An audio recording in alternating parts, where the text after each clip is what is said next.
The ocean was calm that day. To calm, in April 2007, off the northern coast of Australia, a luxury catamaran named Kaz II drifted silently through the Coral Sea. From a distance, it looked normal. The sails were raised. The engine was running. The table was set.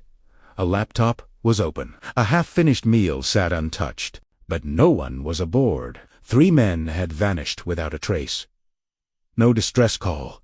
No signs of struggle. No bodies. And to this day, no explanation that fully makes sense. The Kaz II was not a ghost ship from the past. It was modern and expensive. Fully equipped with GPS, satellite phones, safety gear, and emergency beacons. It was captained by Julian McMahon, an experienced sailor and businessman. With him were James Keat, a wealthy businessman, and Tommy Tangaroma, a seasoned deckhand. This wasn't a reckless adventure. This was a routine voyage. They departed from Airlie Beach, Australia, planning a short trip to Townsville. The weather forecast was clear. The sea was stable. Everything suggested a smooth journey. Then, silence.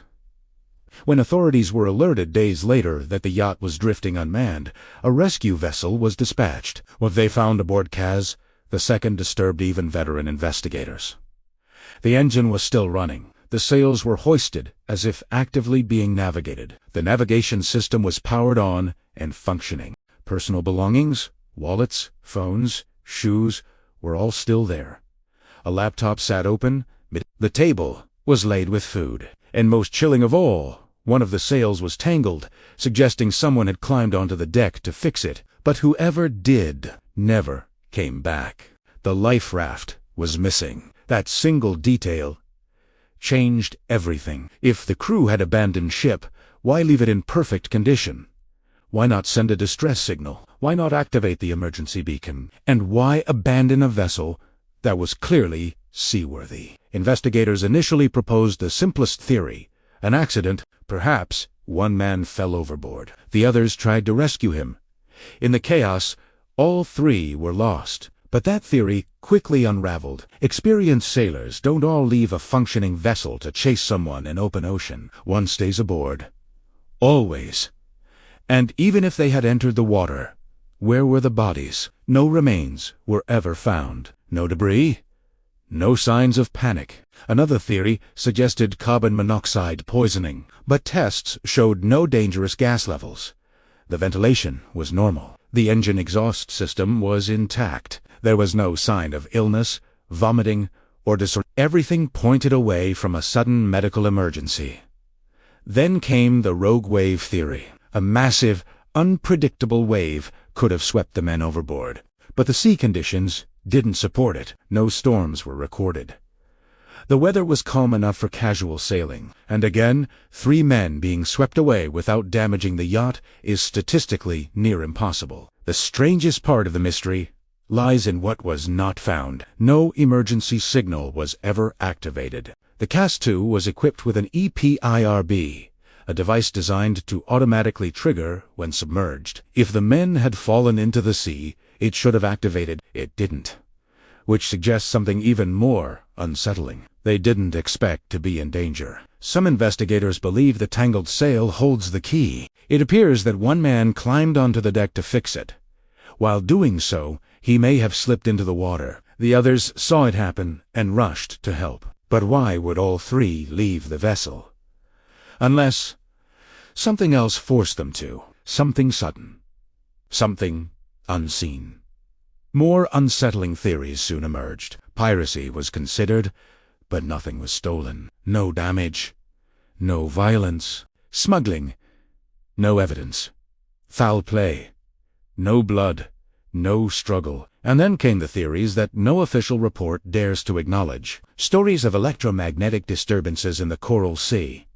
Reports from other sailors of sudden disorientation in the same region. Compass failures.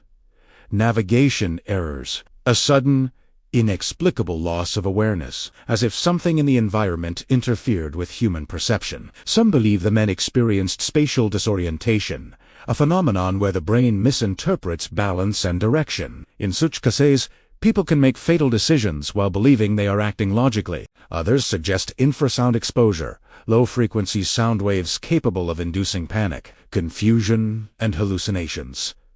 Phenomena known to occur in certain oceanic conditions. There are even whispers of ball lightning, a rare atmospheric phenomena reported at sea, capable of startling or incapacitating those who witness it. None of these theories can be proven, but none can be fully dismissed. What makes the Kaz II different from other maritime disappearances is not the loss of life. It's the absence of chaos. Everything on board suggests the men left voluntarily, calmly believing they would return.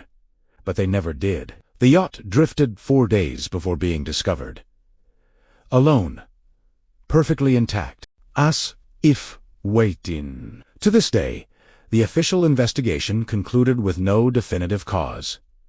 The case remains open. Families were left without answers.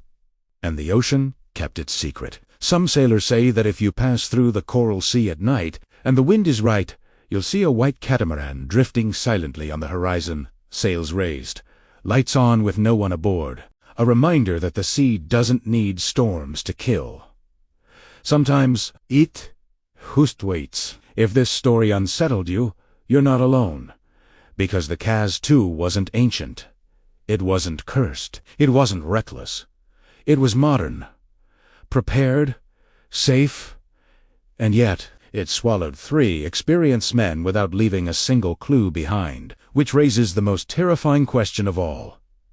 If this could happen to them, what else has vanished at sea, without anyone noticing?